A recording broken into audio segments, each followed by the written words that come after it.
Hi there, I'm Paula Quincy, relationship expert. I work with relationships in both the personal environment and the professional environment. Now for me, there's not much difference between personal relationships and professional relationships. The core principles are the same. Those core principles being trust, respect, how you manage conflict, and how you co-create the relationship space determines the health and the quality of the relationships in your personal and your professional world. Now, how you co-create the relationship space is the space between the two people and how you are showing up in that relationship space. What you are bringing into the space in terms of where you are at in your head. Are you in a positive frame of mind or a negative frame of mind? And where you are at in your body in terms of your emotional state. Are you in a positive emotional state or a negative emotional state? And how are you co-creating that space? By the baggage that you are bringing into the relationship space. Now, every single one of us have baggage. If anybody says they don't have baggage, I'm sorry, but you're in denial, because we all have baggage. And baggage consists of elements such as our upbringing, our background, our culture, our values, our traditions, our spirituality, our past hurts and traumas, our life experiences. All of that is our baggage, and it creates the perspective through which we view the world and how we forge relationships with other people. Now, when it comes to personal relationships and professional relationships, the core principles are the same.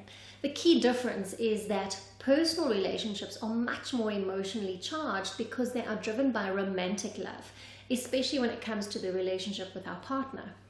When it comes to children and friends and family, it's more of an unconditional love. In the workplace, relationships in the workplace are also driven by love, but a different kind of love.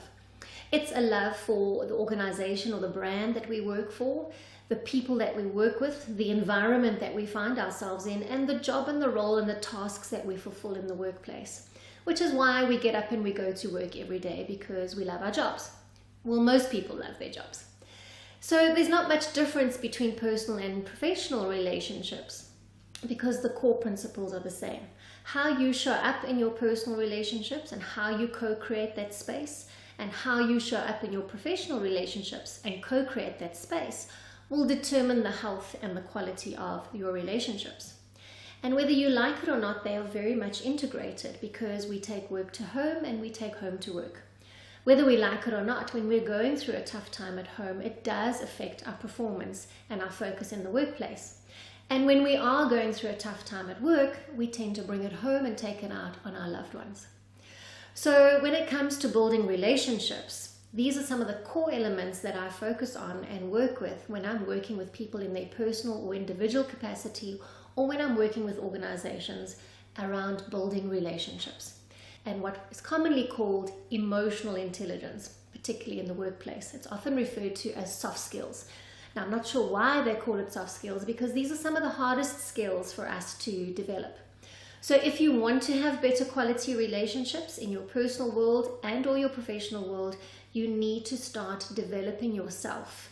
In other words, your self-awareness and your emotional intelligence. Please hop across to my website, paulaquincy.com, where you'll find lots of free tools, templates, and downloads that you can use to help you with where you're at right now.